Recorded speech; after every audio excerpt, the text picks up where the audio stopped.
Simon Salad and I saw Star Trek The Original Series Episode 2, Charlie X. It is directed by Lawrence Dobkin, written by Gene Roddenberry, and if you haven't seen this episode, I will spoil it for you. This episode starts, we're following the USS Enterprise, and they're encountering this ship who has a Charlie. This Charlie is 17 years old.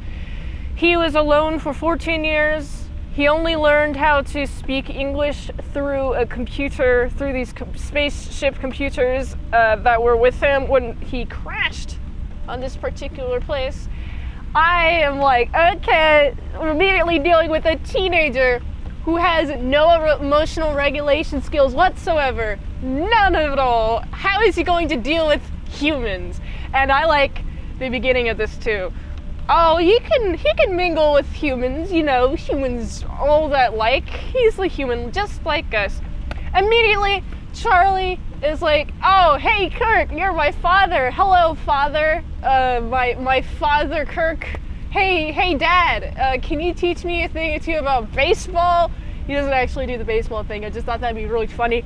But Charlie is like, yeah, I'm a child, and I need somebody to teach me how to do things. And I'm like, okay, Charlie, you can't attach yourself to everyone you meet, or at least the first person you meet who is at least a little bit manly. You can't just do that and be like, oh, he's my father now. No, that's not acceptable. Nobody's going to like that. Only your parents will allow that because obviously they're your parents. But okay, we got Charlie, he's learning about human things. We got this chick, Yeoman. I like her little blonde hair. She's really cute. But in this episode, she's responsible with talking to Charlie, not like given the task, really. But she just ends up talking to Charlie because Charlie ends up talking to her. And I'm like, okay, Charlie, I know you are not really emotionally developed. Are you socially developed? Obviously not, because everyone hates you around here. You're just so obnoxious. You keep asking questions. You keep being annoying and keep acting like a little child. The most annoying thing he could probably do. And he's 17, so I would expect him to, act a little bit older. But nobody's around him no one was around him to teach him how to be a proper person in society and civilization. So we got freaking Charlie X talking to Yeoman. Yeoman's like, yo, man. Charlie is very attracted to Yeoman. He even hits on her a lot. Like, bro, do you not see the age difference here? I mean, I guess younger people can have crushes on older people. Yeah, sure, that's the thing that exists. But what, do you think that you guys can just mingle together? She's a working woman, she's a career woman, she's not just gonna drop everything for you, Charlie. But of course, Charlie's like, I'm in love with you, Yeoman's like, you should probably chill out, man. And you know what this freaking Charlie man does? He's like, bam, spank you on the butt. It's like, dude, what? Who taught you this? Oh, no one taught you, so you just feel like you should do this towards another person? Like, this is just normal for you? But of course, Charlie is like, I don't know why I did what was wrong. Oh, you gotta go talk to Kirk. Goes to Kirk. Kirk, why can't I spank people's butts that I like, even though they don't really like me that much? Well, you see, there's only a certain thing you can do with women and men and whatever the heck. Okay, we're dealing with a teenager who has no birds and bees talks whatsoever spoken to him with his life, so he's dealing with annoying puberty stuff.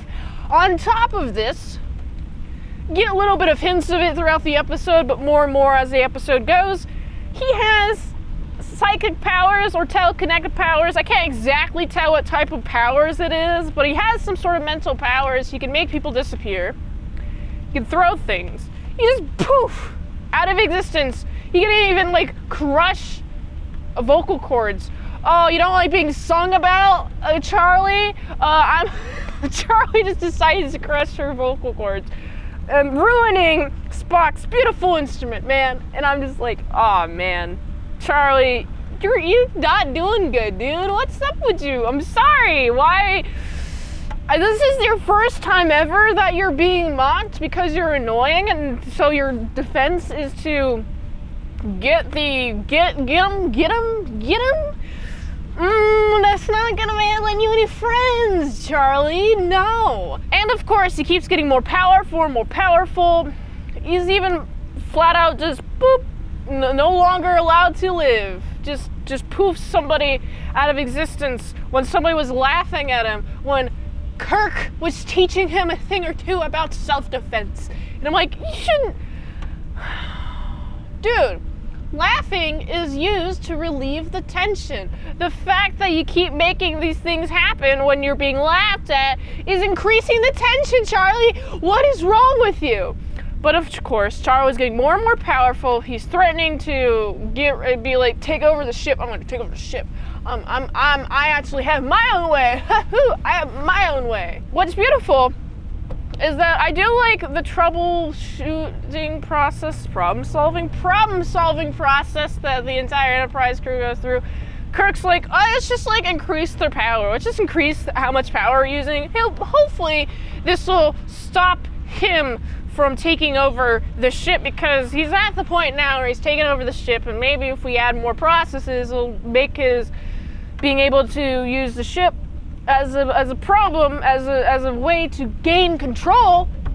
He's trying to gain control of the ship. Nope, not with a lot of power being used by the ship. But of course, this actually doesn't turn out to be the case, and what causes his powers. But we got some other guys. They're here to pick him up. I'm like, oh, thank goodness. Even though Charlie's like, these guys don't know how to love. They don't know how to love at all, man. Oh, they don't know how to love. Please don't take me to them. Please don't take me to them. I'm just like, dude, Charlie, if you wanted to hang out with human civilization, you should have at least attempted to learn how to be human. Like, after you make the mistakes, be like, okay, I'm moving on. Time to move on, and then you moved on. But you're not doing that at all whatsoever. Nope. You're threatening to take over the ship and then take over the entire USS Enterprise. You're a villain. Why would anyone want to give you love for that? They don't love me. Yeah, you don't love anyone. You don't deserve any love until you work on yourself and become a person worthy of love. Oh my goodness, Charlie. Charlie. If you're listening, however you're listening, please, stop using your mental abilities to torture people, and then maybe, just maybe, you'll be worthy of love. You know, this is a really fun one. I enjoyed this. It made me realize, oh man, as an adolescent, I must have sucked. And I hope that you also got the same lesson, that you probably also sucked as an adolescent. But you're all better now. We all learned the lessons that we had to learn. Becoming an adolescent into an adult. Hopefully you learned all the lessons. Hopefully. But, you know, this is an alright episode. I really like this. The tension in this one is definitely, it's just Charlie, man. Dealing with an adolescent sucks. Man, I hate Charlie so much. I wish that Charlie, I don't know, has a nice life, and he learns some lessons, and hopefully he learns some social lessons. I'm glad he gets taken away, and then the Enterprise doesn't have to deal with them anymore, which is nice. I want to see another episode. What's your favorite Star Trek episode? Let me know in the comments below. What do you think of this Star Trek episode? Have you seen it? Have you not? Let me know in the comments below. I gotta give this episode, this episode gets a solid 7.9 out of 10. If you like this review, watch another one the platform really likes that. If you want a fast track movie review, you can do that for $20 Redinos at patreon.com/ASEPresents. And if you like to help support the daily grind of all them daily movie reviews, go to this link tree, find the way you can help support the daily grind of all them daily movie reviews. So you can go here. And until next time in Salad Saw, I'll see you later to my salad croutons and bacon bits. Whoop. Beam me up, Jess.